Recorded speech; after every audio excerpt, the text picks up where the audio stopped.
Hi, welcome to Crime Clueless. We're your hosts. I'm Jenna. And I'm Laura.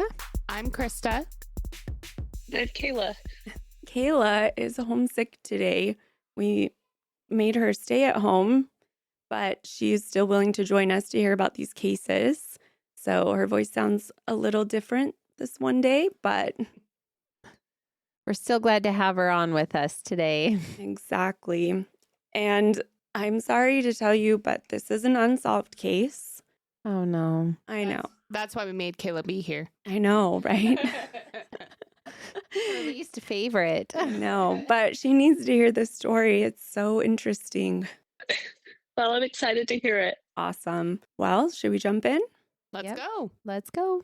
All right. The early morning sun cast long shadows over the rugged terrain near Castaic Lake on August 30th, 2013. It was a quiet stretch of Grapevine Road surrounded by brush and hills, when a California Highway Patrol officer stumbled upon an interesting scene. A 2003 Toyota Highlander sat on its side, the vehicle's rear window shattered from the inside. The scene told a story of chaos, but it was incomplete. There were a few drops of blood inside the car, but nothing outside it. Inside the car lay a neatly arranged collection of items: a laptop, a phone, a duffel bag, untouched and orderly, as if the crash had never happened. The vehicle itself bore signs of impact, yet something felt off. The driver was missing. Outside of the car, they found a wallet. No footprints led away from the wreck. No signs of struggle could be found. The Highlander was simply there, abandoned in a way that seemed deliberate yet inexplicable. Nearby, the waters of Castaic Lake rippled gently, the surface offering no clues. It was as if whoever crashed their car had simply vanished into thin air. At first glance, it seemed like an ordinary accident. Maybe the driver lost control or swerved to avoid an animal. But the more authorities looked, the more the questions piled up. Why was the car here? Where was the driver? And perhaps the most haunting question of all, did they leave willingly, or was something else at play? The story we're about to tell isn't just about this car. It's about a young person with their whole life ahead of them, a family waiting for answers, and the strange, unsettling chain of events that led to this moment. By the end of this episode, you might just find yourself asking the same questions investigators still can't answer. This is the case of Bryce Laspisa. For those who knew him, Bryce's disappearance was as uncharacteristic as it was baffling. In the hours that followed, his parents would learn that this discovery marked just the beginning of a mystery that would stretch on for years, one that would unravel the last 48 to 72 hours of Bryce's life, a timeline riddled with strange behavior, unexplained stops, and cryptic goodbyes.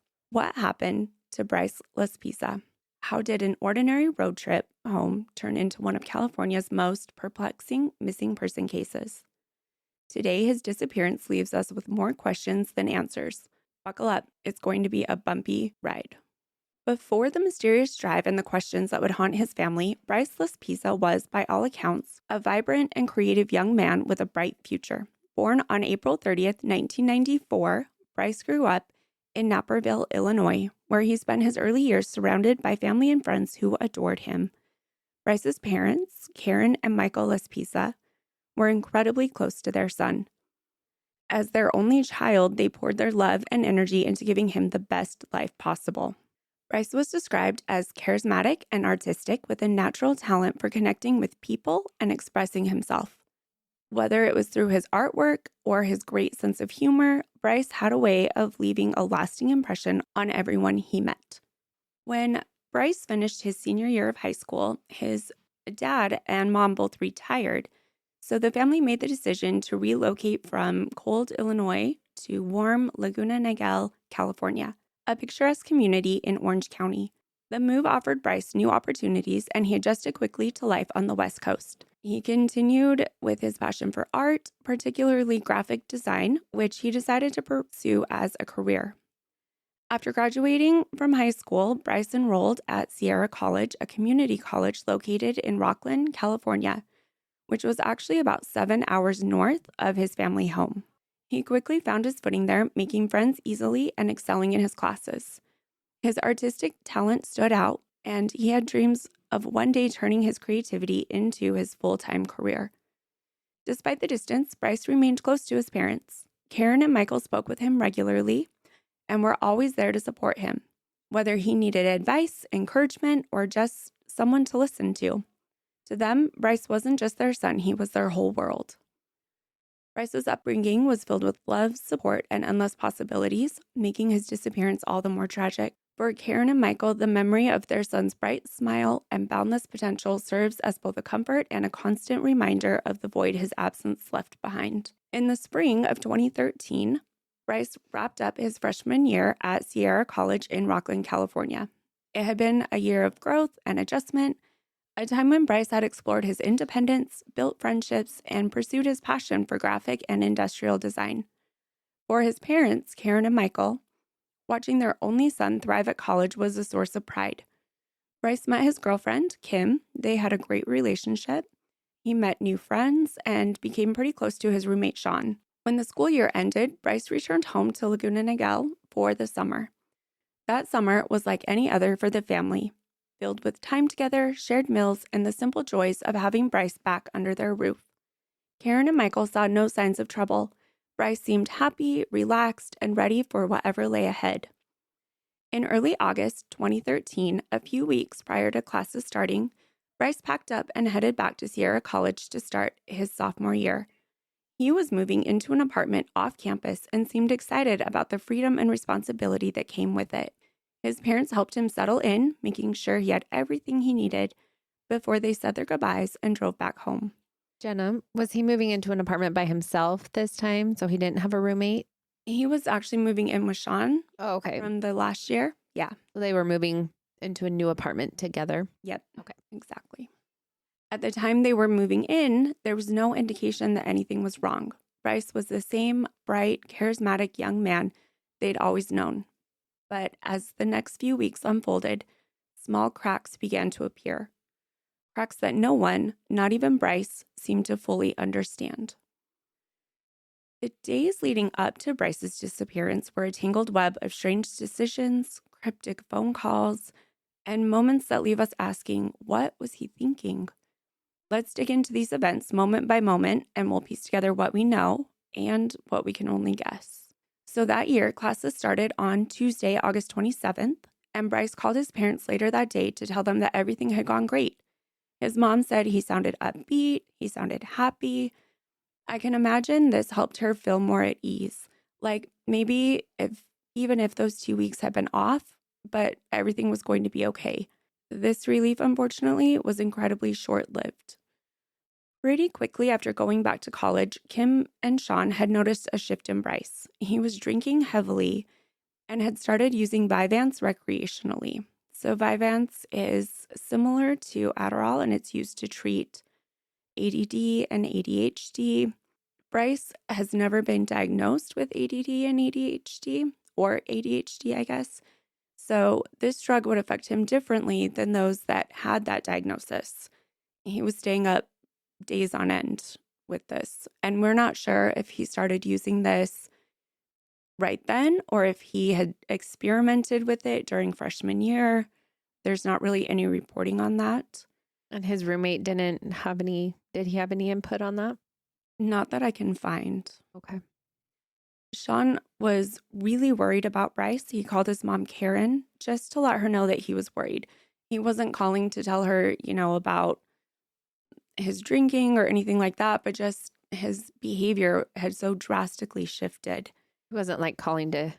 Right, hey, not... just so that you know. Yeah, right. None of that, but... Just a worried friend. Just a worried friend, which is really sweet. And they must have really built a connection through their first year. Yeah, for sure. Mm-hmm. And, it had only been 2 weeks since he had been living at home. So this call kind of threw them for a loop a little bit. They couldn't figure out what was going on or what might have changed in this short amount of time. That first night on the 27th, Bryce had been drinking heavily and taking Vyvanse to stay awake all night playing video games. On the night of August 28th, so the next day, Bryce arrived at his girlfriend Kim's apartment unannounced.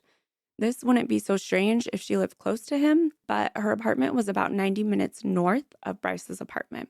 The couple had been dating for a while, and she thought that everything seemed fine until Bryce blindsided her with the news that it was over through a text the night before. So that also happened on the 27th when Sean had called Bryce's mom, Karen, to let her know.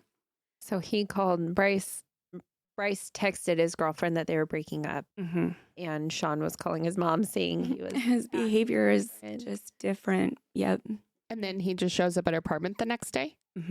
And I assume it's to talk it out, like, yeah, I text that. I couldn't necessarily drive, probably because he was drinking, had school the next day, but then showed up to talk with her about it on Wednesday. On the text that he sent on Tuesday, he had told Kim that she was better off without him. So imagine Kim's reaction. She loves Bryce, and now out of nowhere, he's calmly telling her it's done. No argument, no explanation, but just the firm statement, this relationship's over. Kim knew something was wrong. Bryce didn't seem like himself when he was at her apartment. She knew about the drinking and the Vyvanse. And she later said the confident, creative guy she knew was distant, distracted, making decisions that just didn't make sense. When Bryce got up to leave from Kim's apartment, she tried to stop him. She begged him not to drive, worried about his mental state. She wasn't necessarily worried that he had been drinking or anything, but he just didn't seem good, Like not like himself. Exactly. She begged him not to drive. Bryce didn't listen. He brushed off her concerns, insisting he was just fine. Bryce then called his mom, Karen, kind of to smooth things over. He told her Kim was upset about the breakup, but that everything was okay. Kim insisted that she was just concerned for his safety and didn't feel like he should drive. So Karen takes back the phone. She talks to Bryce some more, and she said he sounded totally fine. He just said he wanted to go back to his apartment. Again, Kim just didn't want him to leave because of the breakup. And, Karen is Bryce's mom. She believed him. Why wouldn't she? He sounded calm, reassuring. She tells Kim to give him his keys back, and he said that he would head home. Karen tells Bryce, look, something is definitely off. I'm going to book a flight tomorrow, and I will come see you. But Bryce says, Mom, don't make any reservations until I talk to you. I have a lot to talk to you about. Karen said he didn't seem heartbroken over the relationship or sad, and she didn't know what could be causing whatever was going on in his life right now, and she didn't know what he needed to talk about. But she trusts him. She says, okay, I won't make a flight reservation right now. Let's talk tomorrow. That's interesting if they had been dating for quite a while and you said Kim was in love with him, that he didn't even seem sad about it. And it was just kind of out of the blue. It's really interesting. Right. And Karen had said, their relationship was good. She really liked Kim. She thought that everything was fine. She didn't know this breakup was coming. Yeah. And, obviously as a parent, you don't know. Well, especially if he'd been living at home for 2 weeks, right before this. Or all summer. Yeah, all summer he'd been home. Yeah. She probably saw how they were together. And if he had just moved back, school had just started. Right. That seems very out of the blue. Right. And then he's so calm and just like whatever. The finality of it. That's really odd. I feel like that would spark something and with one of my kids. Yeah. I mean, I'm sure that's why she was saying, I'm going to fly there tomorrow and we're going to talk face to face. She probably was in the back of her mind, like something's off, When they ended their conversation, it was about 1 a.m. They're all tired. She thinks he's driving back to his apartment. The next day, on the 29th, they talk on the phone briefly, just kind of a check-in. She thinks that he's calling her from his apartment, but in the future, they'll ping this call, and he's actually at this point an hour south of his apartment. On the 29th, Bryce's parents got a voicemail around 11 a.m. Bryce's Toyota Highlander needed roadside assistance. So they try calling Bryce multiple times, no answer.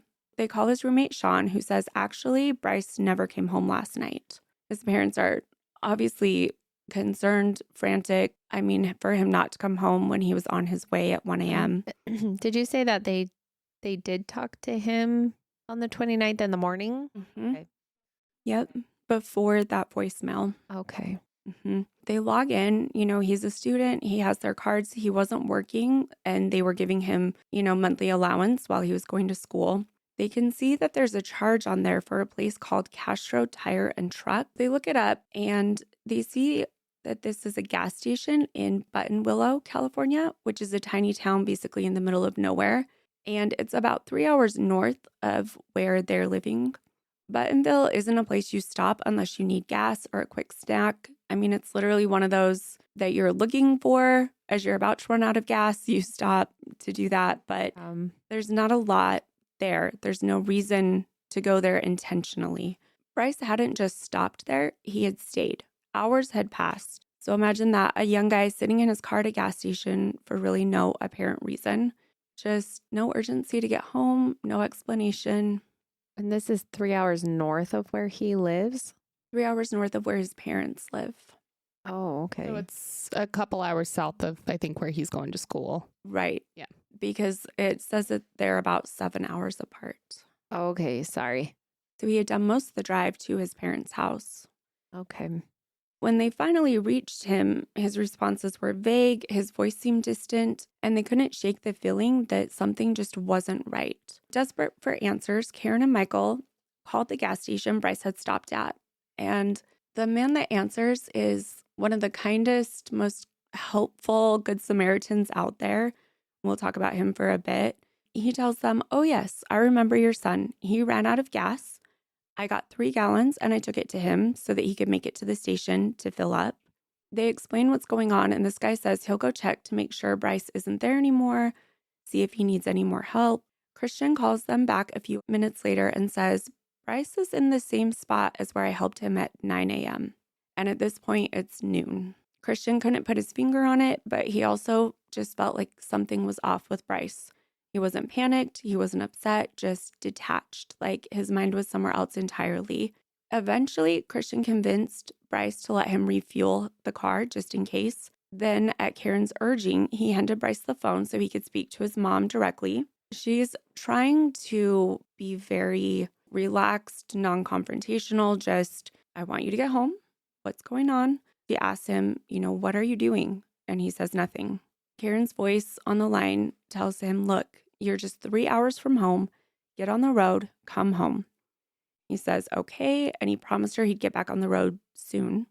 So they got the message that his car needed assistance And I think it was because he ran out of gas. because he ran out of gas. And so they were calling him and he wasn't answering. Right.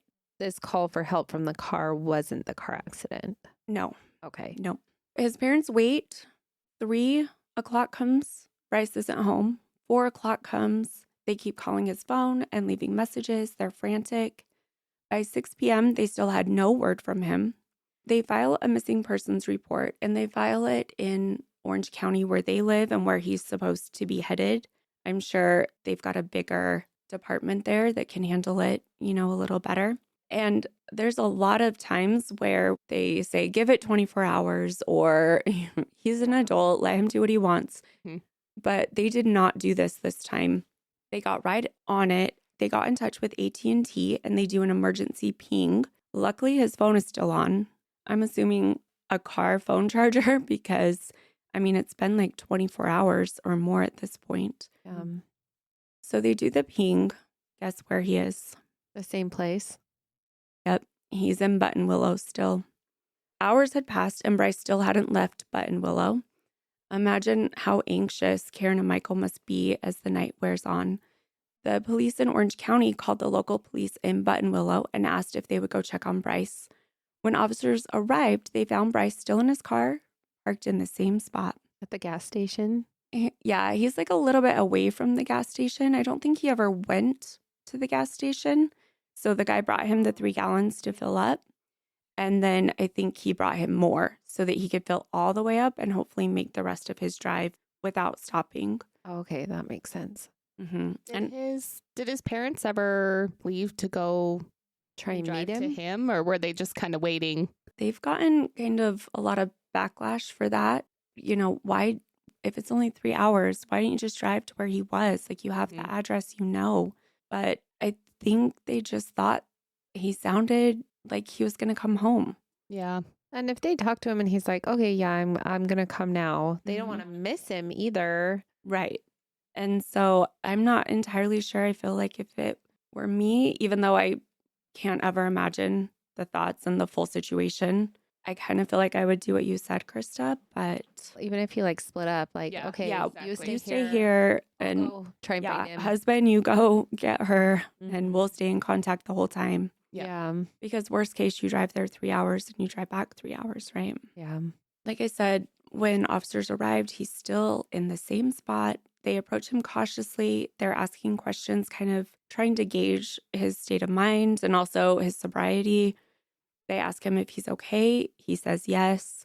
They ask if he's been drinking or using any drugs. He says no. And here's the thing, the officers didn't see any signs that Bryce was lying. He wasn't slurring his words or stumbling. His answers were clear. His demeanor was polite. If anything, he seemed oddly normal. No signs of intoxication or anything. And they did search his car and they didn't find anything, alcohol or drugs in his car. And if he's been there for that long, it would be in there, right? Mm-hmm. And they didn't find anything like around his car or anything like that. Nope. They ask what he's doing there. He tells them he's just blowing off steam. Officers tell him, your parents are really worried about you. Call your parents. And he's hesitant and they keep pressing and he ends up really reluctant. They just know he's not going to. The officers called Karen to let her know they'd spoken to Bryce. They reassured her that he was fine. He didn't appear to be in danger to himself or anyone else. And they did put Bryce on the phone with his mom and he told him, I will head home. But once again, he did not.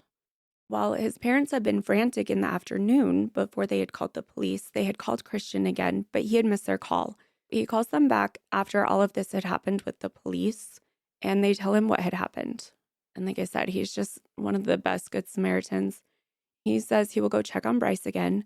They tell him, don't worry, Bryce promised to come home. You don't need to go out of your way. I mean, he's not at work anymore at this point. Mhm. But he insists. 15 minutes later, they get a call back from Christian, letting them know that Bryce hadn't moved yet. He says, okay, look, I will follow Bryce. I will make sure that he gets on the freeway and he's headed your direction. And I'll follow him for a bit just to make sure that he keeps going your way. And, they're incredibly moved by this and grateful. 30 minutes later, Bryce is now on the freeway, heading south to his parents. After about 10 miles, Christian takes an exit to turn around and head home. Back to school. No, Christian's the guy who works at the gas station. Oh, sorry. Yeah, I heard that wrong.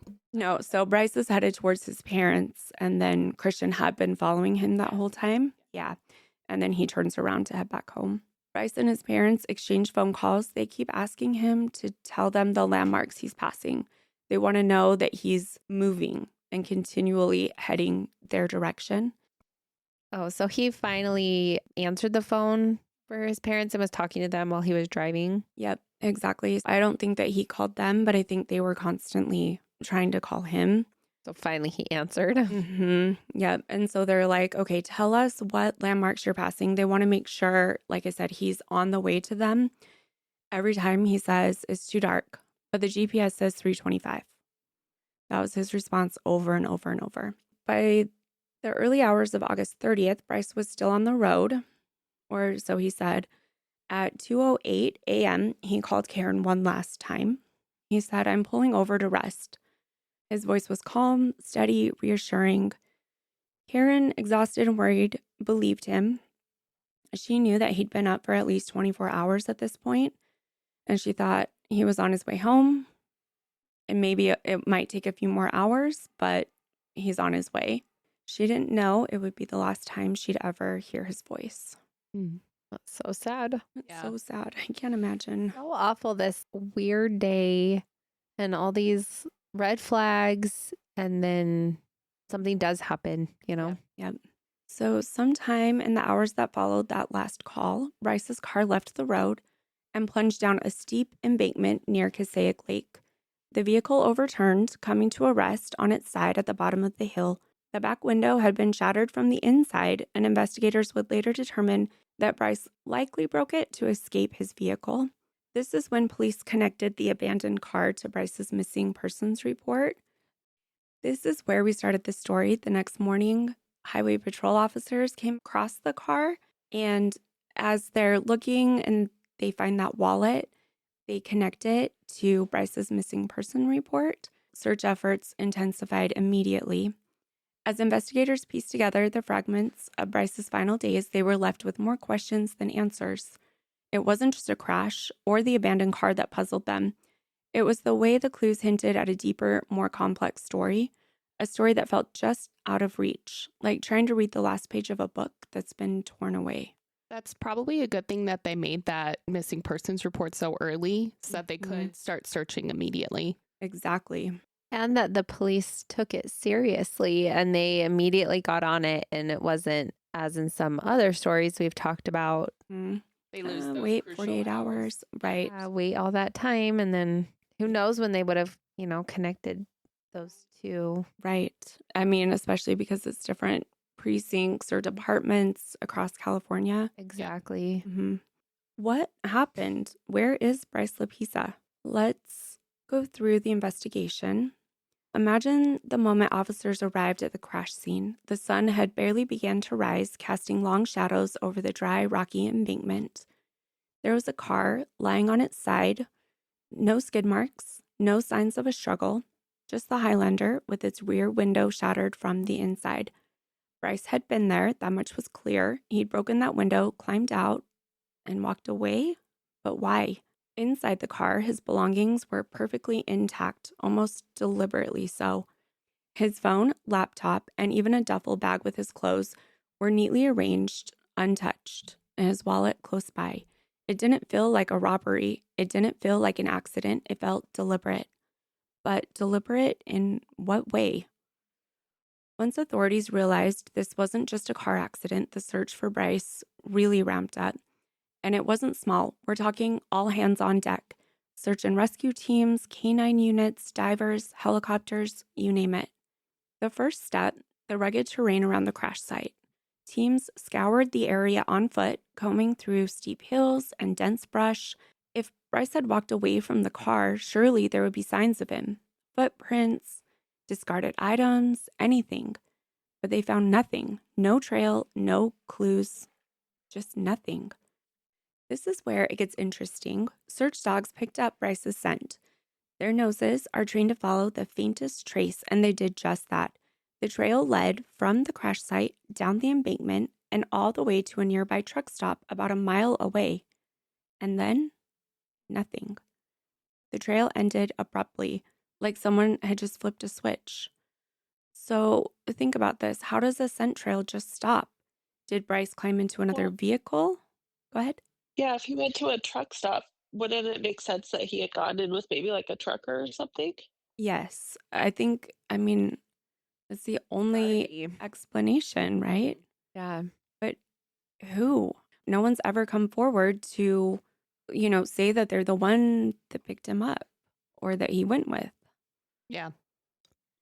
Did he have any cash? Like maybe he paid someone not to. He left his wallet I guess he could have If taken he the had cash took his out. cash, yeah. I don't know. And I wish that I had seen in any of the reporting if he had cash with him. I mean, I think in 2013, we probably carried more cash than we do now, Maybe.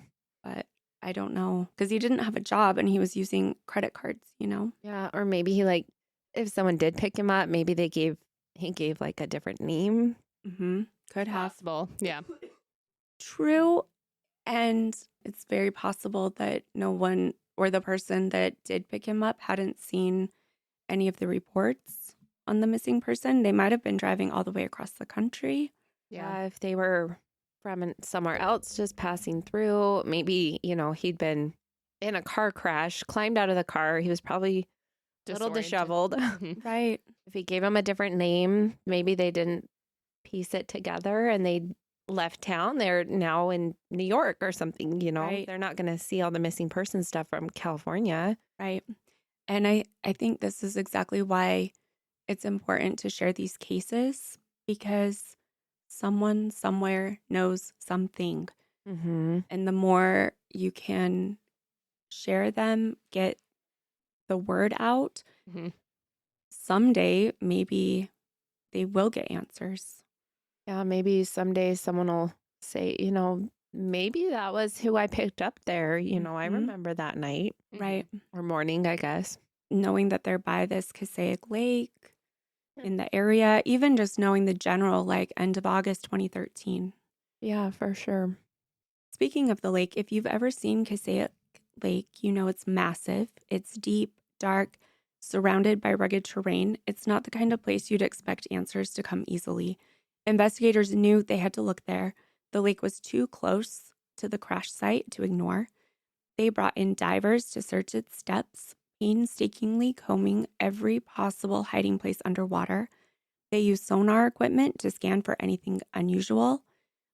Drones and boats monitored the surface for days, but the lake gave them nothing. No Bryce, no clothing, no items that have washed ashore. If he entered the water, it was like he never entered at all. As the physical search came up empty, investigators turned their focus to the days leading up to Bryce's disappearance. His parents, Karen and Michael, were desperate to help, recounting every detail they could remember. They talked about Bryce's sudden decision to break up with his girlfriend, Kim, how he'd driven aimlessly for hours, stopping at that gas station in Button Willow, how he'd called them multiple times, sounding calm but distant, detached even. And then there was one cryptic remark. Bryce had told his parents he had something important to share with them, something they needed to know. But what was it? Whatever it was, he never took the opportunity to explain it to them. With no leads from the lake and no sign of Bryce in the wilderness, investigators revisited the crash site, trying to piece together what might have happened. And here's what they knew: no skid marks. Bryce hadn't slammed on the brakes or swerved. It looked like he'd driven straight off the road. With the rear window, breaking it from the inside took effort. Bryce had to be conscious and deliberate about escaping his car. His belongings, why leave everything behind that he'd need? His wallet, his phone, they weren't just things, they were his lifeline. The crash didn't feel like an accident, but if it wasn't, what was it? Was it an attempt to stage something? A cry for help? A moment of disconnection from reality? At this point, the investigation was full of theories, each one compelling and troubling. So they thought about a voluntary disappearance. Did Bryce want to leave his life behind? The ending scent trail at the truck stop suggests that he could have hitched a ride, but why? Why abandon everything and everyone he loved? Maybe an accident or an exposure to the elements. Did Bryce wander into the wilderness disoriented and lost? The area's harsh survival wouldn't be easy. But even if that happened, why was no trace of him ever found? They considered foul play. Could Bryce have crossed paths with someone who meant to harm him? There was no evidence of a struggle at the crash site, but investigators couldn't rule out the possibility. And finally, they considered a mental health crisis. Bryce's erratic behavior, substance use, and cryptic remarks hinted at internal struggles. Was he grappling with something so overwhelming that he couldn't see a way forward? And that's where we're left: a car, an empty crash site, and a scent trail that stops in its tracks. Investigators did everything they could, following every lead, chasing every possibility, but the truth about Bryce remains out of reach. What happened to Bryce that night? Where did he go? And what was he trying to tell his parents before he disappeared? These are the questions that keep his family and really everyone that hears this story searching for answers. Because with this case, it's not just a mystery. It's a haunting reminder that sometimes the people we think we know best are carrying things we can't see. And sometimes those things take them away from us into the unknown. And I think that's a good reminder, you know, if you are having red flags or someone is doing something that's out of the normal, to take that seriously, you know? Yeah. I Don't agree. wait. Yeah. Don't wait. And if someone has something they tell you that they will tell you, ask them right now. Mm-hmm. Ask them, tell them, waiting feels impossible. I love you more than anything. Let's talk about it right now. What's going on? It's always so easy, you know, in hindsight. Of course. Because Yeah. if it is your child and they've always kind of been honest with you, you've never had reason to worry about them. Absolutely. It's easy to not worry about them. And that's so hard for his family, I'm sure. Oh, Yeah. I can't even imagine. heartbreaking. And to always have those what ifs. You know, like Mhm. Krista said, what if we had just gone and gotten him, you know? Right. Mm-hmm. Right. Well, I think also you just always think that there's going to be more time. And there might not Absolutely. be. Absolutely. And he seemed okay. He seemed fine Right. on the phone. He was calm. He Mhm. was doing odd things, but he still seemed okay, you know? Yeah. Yes. Being able to talk calmly, he's not drinking or taking drugs or anything. The police didn't see anything to, be Yep. like, Mm-hmm. oh yeah, let's take you in with us and let you figure things out. Right. They had that reassurance of other people looking at him and saying he looks okay. Mhm. I think also it sounds like this is the first time something has happened like this. Yes. If you see red flags like this before, then you know, oh, we need to go now or something like that. But Mhm. But when it's never happened, and I'm sure you never want to have that thought that it's bigger and worse than you could imagine. yep. Absolutely. I'm just always thinking back about it and Mhm. having those thoughts. What could we have done different? What should we have done different? Mhm. Right. Would have made a difference. Yeah. Yeah, what Right. It might not have. might not have. And if they had said to him, maybe, we're going to come get you, maybe he would have done something before. We just don't know. I almost wonder if that's what his mom was thinking. What do we make of these events? We've got Bryce's breakup, the hours at the Button Willow gas station, his interactions with Christian, the police, his parents. They all feel like part of a larger story. We're just missing some pages. It's like those 2 weeks. Mm-hmm. What happened? What happened to make him go off like this and start behaving this way? Right. I mean, was Bryce running from something? Was he waiting for someone at the gas station? Or was he really just blowing off steam, like he said? Well, and, sometimes stressful situations, starting back up school, Mm-hmm. sometimes that can cause, a mental break in people, especially young college kids. That's a common time to start exhibiting mental health issues. Right.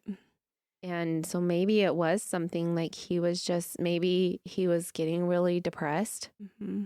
He hit a depression, and maybe that's like the drinking, the drugs, Mhm. the Right. breakup, maybe he just all of a sudden got really depressed Yeah. and Mhm. he didn't tell anybody. But, things like that can come on more sudden than I think people think, especially young kids in stressful times.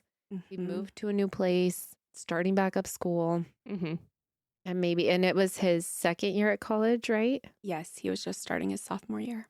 So maybe just that thought of starting college again, Mhm. all the changes he was going through, maybe It's a stressful time. it really Mhm. is. And, like I said, sometimes that can cause any mental problems to exhibit themselves. Right. And so, It definitely could be. yeah, so that's one thing I was thinking. He just had a break and left. I'm wondering that, or like multiple personality disorder can come on later, Yep. which can, Dissociative disorder. yeah. Where he sounds like himself, but not. Mm-hmm. I don't know. Well, I mean, something that I think about is, maybe the truck didn't even stay in the US. Maybe if he went south to Mexico, Mm. started a new life there and just decided to go off the grid. Especially, in California, there's no saying where that truck could go. It could have gone north to Canada or down to Mexico. And then, from there, there's really not a lot of ways to track him or find him. Yeah. Exactly. That's a really good point. Or maybe the reason why no one came forward is Yeah. Mm-hmm. maybe they took him. Right. And I mean- that's a really haunting possibility. I know there's so many things that you could think of. You don't want to think of those things. Hopefully those things didn't happen, and hopefully he is out there somewhere. But Right. Mhm. I don't know. Each of these moments feels like separate clues. We're just not getting the answers. We're just deepening this mystery. Bryce's disappearance remains one of the most haunting mysteries in California and the whole country, really. For his parents, Karen and Michael, it's obviously deeply personal. Every day since August 30th, 2013, has been marked by their determination to find their son and to ensure his story is not forgotten. Their love for Bryce has transformed into a relentless fight for answers and for awareness. Karen and Michael believe Bryce is still alive. They've clung to this hope even as the years stretch on because there's simply no evidence to suggest otherwise. To them, Bryce's disappearance doesn't feel like the end of his story. To them, they say it feels like an interruption. They've speculated that Bryce might have chosen to disappear, perhaps overwhelmed by pressures he couldn't share, or that he's out there living off the grid, maybe something memory loss or external circumstances that prevent him from being able to contact them. They've always emphasized that Bryce was loved deeply. Their home was a safe place for him to return to, no matter what challenges he was facing. This message has been at the heart of their public pleas. If Bryce is out there, they want him to know they want nothing more than to welcome him back with open arms. Mm-hmm. One of the ways the families tried to maintain a connection to Bryce is by keeping an eye on his social security number and his bank accounts. These are tangible threads, lifelines that might one day lead them to answers. If Bryce applied for a job, accessed medical care, or opened a bank account, his social security number would light up in the official systems, but it hasn't, not once since the day he disappeared. If, like Kayla said, he did disappear to Canada or Mexico, would he need a social security number to get a job or have to access anything like that? Well, I think it would depend. I mean, I think if he bought documents, because you can, pay people to make fake documents. I mean, Mhm. he could use those to get a job. But I mean, in either place, if he just went and got a low paying like cash job or something like that, or just took on odd jobs, then I mean, no one's really going to be looking at his documentation. But I think it would just depend on the type of job that he ended up getting. Yeah. Yeah, that's true. Also, along those lines of buying, documents, his parents watched his accounts. I think they would have noticed if he took out a large amount of money or had this cash withdrawal that would have shown them that he was trying to leave with the cash. Yeah. As far as your question about Mexico or Canada, um, it says reporting shows that you wouldn't typically need your social to obtain a job in any of these places. Their employment systems rely on their own forms of identification. Mhm. I guess he probably could have got that, but I would think you would still need a birth certificate. In Mexico, a social security number from the United States has no legal standing you need. It's called a CURP. Hmm. And like Kayla said, you could work under the table and not use your social. And then in Canada, employers do require a social security number, but they call it a social insurance number, which is their equivalent. And a US social security number wouldn't be recognized. Okay. They wouldn't pop up in the system like we talked about. But if you went to anywhere, Canada, Mexico, or anywhere else, opening a US based bank account would, Mm-hmm. which if you needed your social. You said that his parents were giving him an allowance, right? Yeah, I think it was more like an allowance on the credit card. Like you can use this card for X amount of money Oh, okay. as I opposed was to, gonna say if they were like giving him like cash, like monthly or something like that, he could have just been stockpiling for a while. Yeah. right. And maybe they did in the summer. Maybe he had a job in the summer. He was getting paid cash, keeping it separate. Maybe. It's definitely possible. The lack of activity on his social bank accounts and everything has been really puzzling for Bryce's parents. They're wondering, how could someone survive for so long without accessing these basic resources? Did he have a lot of money in his accounts? I'm not sure. I didn't see anywhere that said that he had X amount of money. Okay. And I do wonder if he had his own bank account. He And, could have. he might not have told his parents about it or given them access to it. Yeah, if he had his own and he had pulled out money before Mm-hmm. and taken that with him, because he left his wallet, but if he had a lot of cash that he had got. And he could have had, one bank card Mm-hmm. from his that they weren't on or didn't know about. Yeah. Technically, he's old enough to go do that on his own. Yeah. And after he was at Kim's house, he could have stopped somewhere. That's If he true. had made a decision to leave. He could have stopped at a bank on his way down. Because he didn't run out of gas until 9 a.m. He could have stopped at a bank. Yeah. Yeah. Or even the day before on his way to Kim's house, right? Yeah. If he had gone there to talk to her kind of as a last tie up of what his thoughts were. I don't know. Right. Oh, it's so sad. It's really sad. And it's sad to not have any answers, especially for his family. And I think that would be incredibly difficult. So hard. And like we said, all those what ifs and those questions that they'll have for a long time unless they ever. I really hope they get answers. Karen and Michael have turned that grief into advocacy. They're becoming a voice not just for Bryce, but for other families facing the nightmare of a missing loved one. Over the years, they worked tirelessly to keep Bryce's case in the public eye. They've done media appearances, participating in interviews, sharing Bryce's story. They've done social media campaigns on platforms like Facebook to spread awareness and create communities of support and to keep Bryce's name circulating. They've collaborated with law enforcement, maintained close contact with investigators, making sure his case remains open and active. They've also had a push to have outreach to families that are in similar situations. They've connected with families with missing persons. They offer support, advice, and just, you're not alone in this. That's so great. They do that. One of the most heartbreaking moments in this story is Karen's unwavering message to her son. In every interview, every public appearance, she speaks directly to Bryce. She says, Bryce, if you're out there, we love you. You're not in trouble. We just want to know that you're okay. Please come home. These words, simple yet powerful, are a reminder of the unconditional love Bryce's family holds for him. It's this love that drives their continued efforts, even in the face of silence and uncertainty. That breaks my heart. Awful. Me too. Karen and Michael's advocacy has inspired a broader conversation about missing persons cases. They've highlighted how crucial it is to act quickly when someone vanishes and how every community can play a role in finding answers. They've also made it clear that while their fight is deeply personal, it's part of a larger mission to prevent other families from enduring the same pain. Through their work, they've helped raise awareness not just for Bryce, but for the thousands of missing persons whose stories remain untold. Karen and Michael have faced unimaginable pain, but they've channeled it into purpose, which is just incredible. For them, the search for Bryce isn't over. Every day they hold on to the hope that he's out there waiting to be found. And until that day comes, they'll continue to fight, not just for Bryce, but for every family searching for answers. So at the time of Bryce's disappearance on August 30th, 2013, Bryce was a 19-year-old college sophomore with distinctive features and a warm, approachable appearance.